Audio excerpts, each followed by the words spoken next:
Olá, caro participante, seja muito bem-vindo a mais uma aula de redação.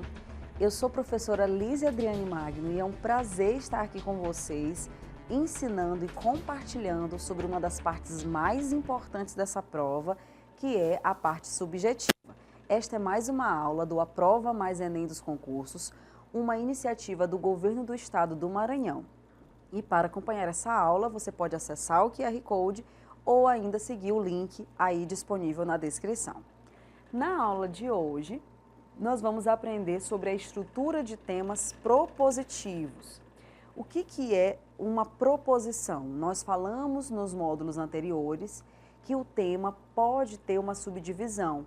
Nós temos temas que são de abordagem problemática, temas que são de abordagem dilemática, que trazem ali um dilema, temas que têm aí uma proposta de intervenção ou temas que trazem uma abordagem positiva.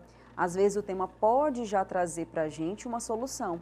Quando a gente fala caminhos para combater o racismo no Brasil, esse é um tema considerado aí propositivo, porque o tema já está dizendo para mim que são caminhos, que são alternativas, que são viabilidades, que são formas para combater um grave problema social que é o racismo. E nessa estrutura de temas propositivos, como eu já falei para vocês, que é uma abordagem mais benéfica, a gente necessita, em algum momento do parágrafo, trazer uma coisa chamada de contraponto. O contraponto se trata de uma limitação. Você não está levantando uma coisa positiva, uma solução, um benefício, uma importância. Então, na hora que você levanta o contraponto, você levanta as fragilidades que essa importância, que esse ponto positivo tem para acontecer. E olha que coisa interessante eu trouxe para vocês. Existem aqui a presença de algumas palavras, que são palavras-chave de toda proposta, de todo tema de redação, que leva em consideração essa proposição. Vamos conhecer a importância, caminhos para, os efeitos. Olha que o tema pode pedir para vocês os efeitos, os impactos. E aí esses efeitos vai aí depender do que o texto motivador, que são os textos de apoio que podem aparecer na sua proposta, se são efeitos positivos. Eu vou dar um exemplo a você. Em 2013, na prova do Enem, o tema foi sobre os efeitos da implantação da lei seca no Brasil. O que isso significa? Que o tema queria resultados desse processo de implantação de uma lei que já era conhecida no território nacional. E aí o texto motivador trazia os efeitos positivos. Um dos efeitos positivos era a redução de acidentes. Então as pessoas ali, depois que a lei seca foi implantada, as pessoas passaram, né, a conviver num ambiente de menos acidentes. Então, os efeitos eles podem vir ali, mesmo que tenha um caráter de resultados, mas ele pode vir ali sob forma de solução.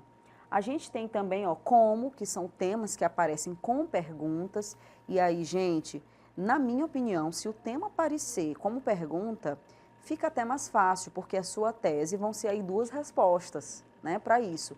Então, se o tema for como diminuir a quantidade de desinformação na sociedade brasileira, a resposta vai ser duas, são duas respostas positivas.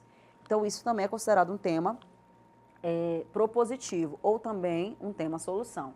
A gente tem também palavrinhas como alternativas, né? Se cair isso, você já sabe que ali você vai levantar dois aspectos positivos.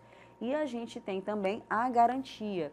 Tanto a garantia como a importância são palavras boas, né? São palavras que não têm um cunho necessariamente problemático.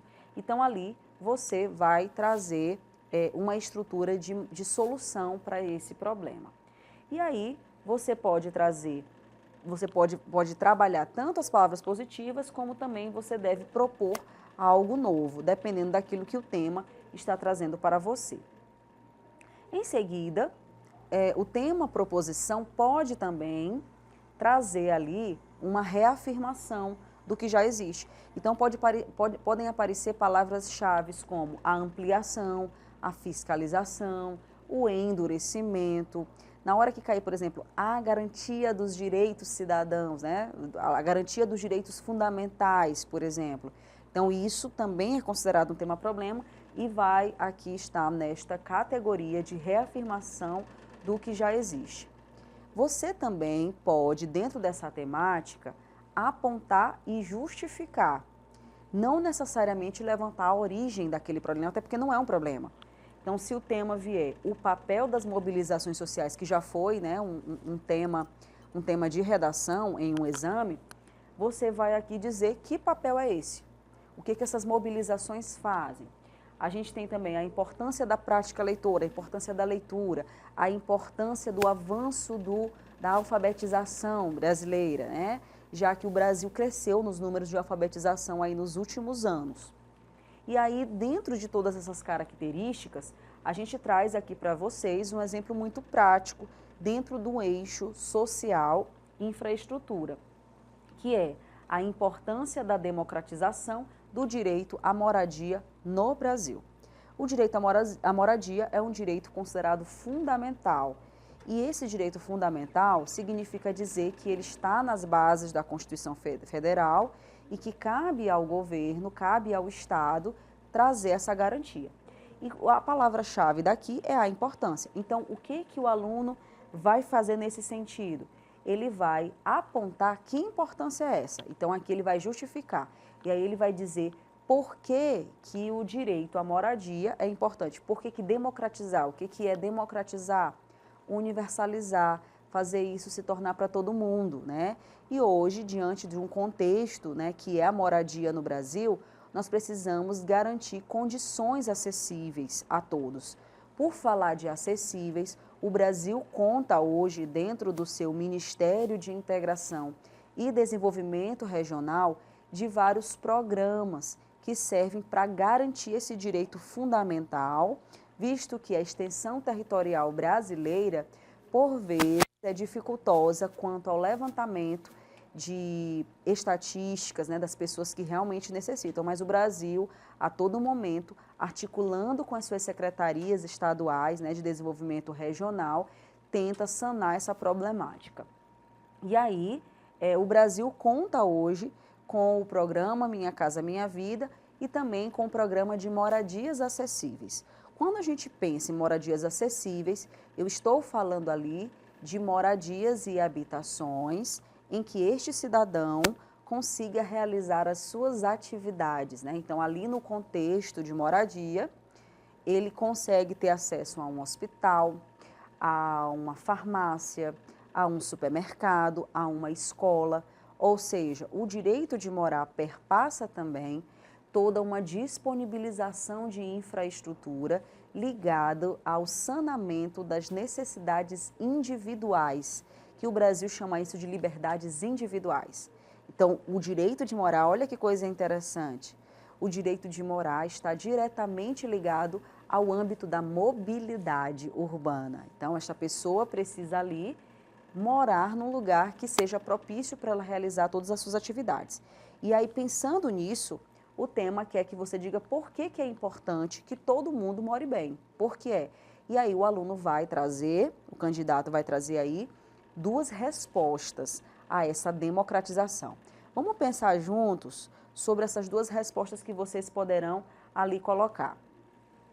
Vamos para a introdução, para a gente poder elencar aqui essas duas propostas, essas duas importâncias e entender como é que você vai fazer o contraponto. Vamos lá.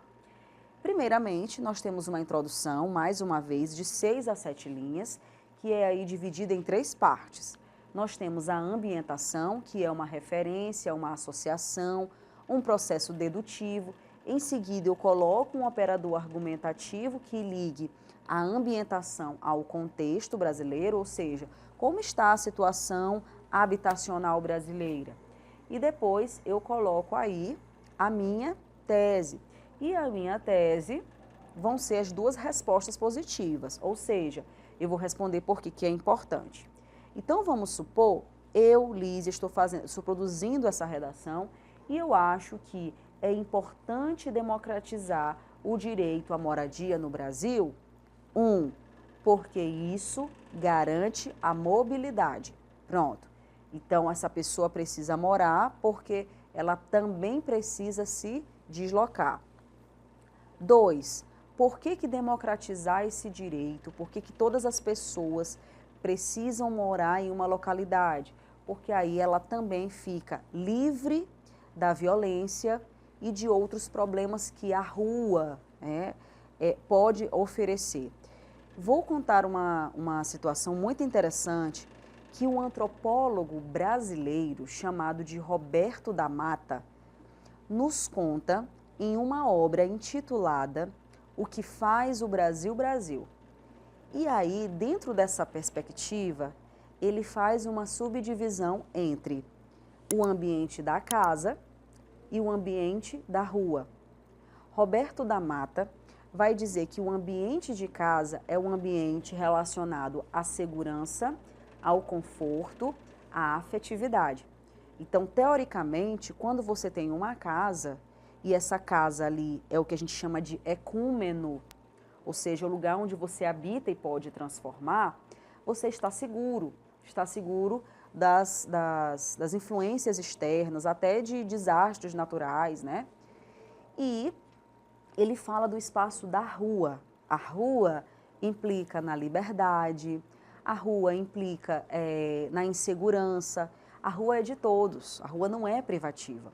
Então, todas as vezes que um cidadão brasileiro tem uma casa, ele está seguro, ele tem muito mais chances de desenvolver relações afetivas e pessoais. Ao passo que quem vive na rua, não necessariamente. E aí, turma, isso nos dá um indício muito interessante, porque as pessoas que vivem nessa situação de vulnerabilidade, a gente não pode chamar de morador de rua, porque a rua não é um lar, a rua não é uma morada, você entende?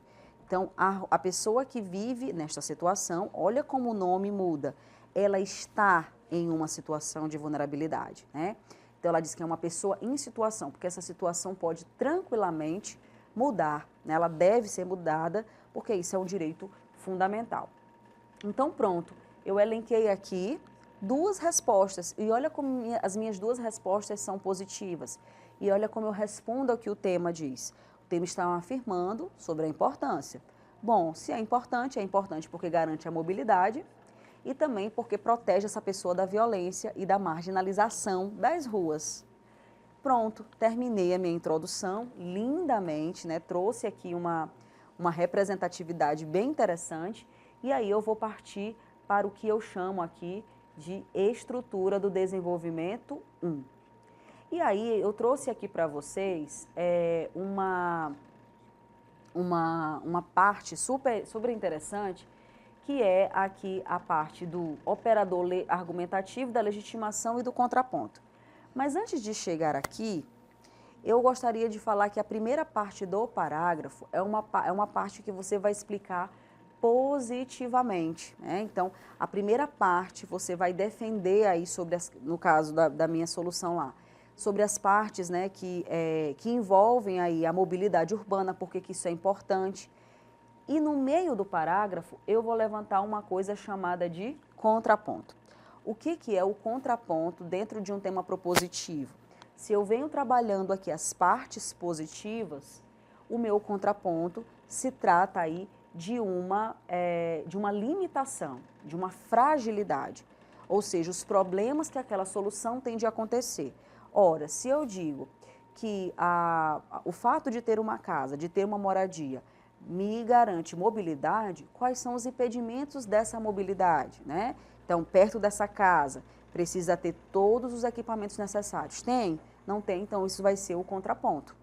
Então, o contraponto revisando, está aparecendo aí para você, fragilidades da solução, limitações e possíveis dificuldades. Vamos ver agora em um exemplo muito prático de como isso pode acontecer. Ó, à luz disso, eu vou trazer aqui a parte da legitimação. O professor Marcos Ferreira Guedes justifica em seu estudo, olha como eu utilizo o nome e sobrenome do autor. Lísia, como é que eu vou fazer isso?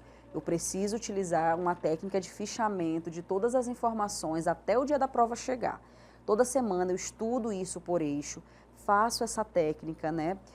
procuro teóricos que são relacionados à área. Então, por exemplo, a área de moradia, quem são os argumentos de autoridade que podem falar sobre isso? Escrevo isso em forma de fichamento. Como é que você pode fazer um fichamento em casa? Pegou o material, tirou partes importantes e escreveu do jeito que o autor disse. Depois você vai estudar essas citações para que você consiga aqui tranquilamente relacionar a isso. Então, olha só, o professor Marcos Ferreira Guedes justifica em seu estudo Moradia, um direito fundamental, uma obra também que é ali perto da minha discussão, que ter uma habitação é uma função social, pois se trata de uma materialização dos direitos humanos. Pronto, essa é uma ideia dele.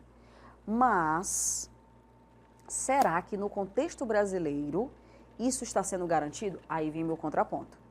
Olha como é que eu inicio o meu contraponto. Com uma palavra, uma conjunção que seja de adversidade, você pode dizer contudo, porém, no entanto, esse cenário se diverge. Eu posso utilizar uma dessas.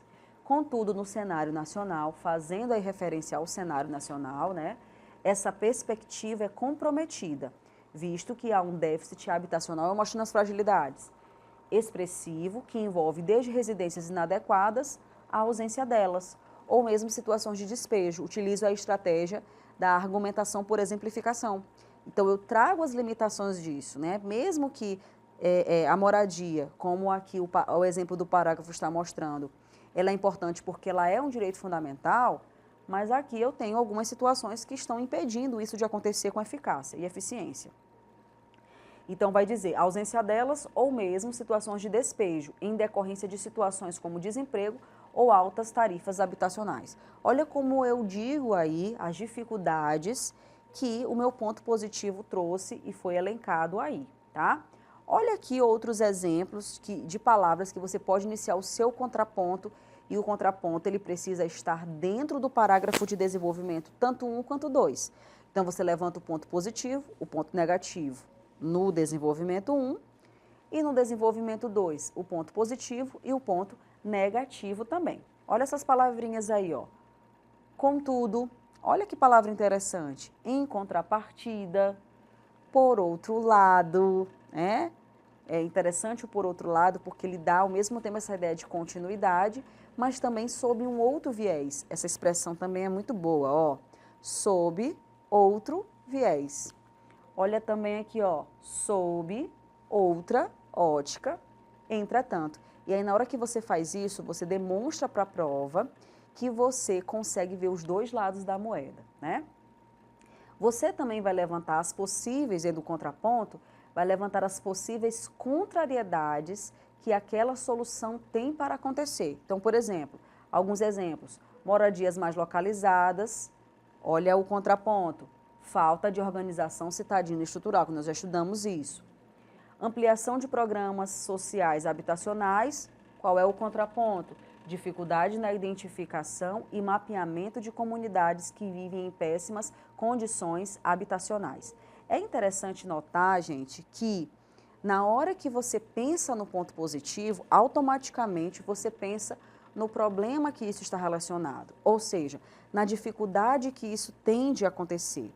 E aí você mostra para a prova, para os avaliadores, que você tem uma noção global dos problemas sociais, mas que também você está ali ao lado, né, conhecendo aquilo que a realidade brasileira já traz. E é interessante que nessa prova do Enem dos concursos, você traga dificuldades que sejam do nosso contexto, né, do contexto brasileiro. Mesmo que você possa fazer uma comparação com os Estados Unidos, com o Japão, com a África, mas a sua discussão, mesmo que o tema não traga claramente a expressão no Brasil, mas é interessante que você levante contrapontos, que você levante dificuldades relacionadas ao contexto agora, visíveis, tá? Então, a minha dica para você, ao fim deste módulo, é pegar uma das temáticas, né, que nós estudamos sobre o módulo passado, e se esse tema tiver um caráter solução, levanta pontos positivos e ao ladinho pontos negativos, sendo que os pontos negativos serão chamados aí de contrapontos, de contra-argumentação. Que detalhe, eles não podem ser maiores do que os pontos positivos, eles são apenas ali impasses pequenos que você conseguirá resolver lá no fim, e lá na conclusão você pode aí trazer uma intervenção sem dizer os agentes diretos dessa ocorrência, tá bom? Até a próxima e a gente volta com mais informações.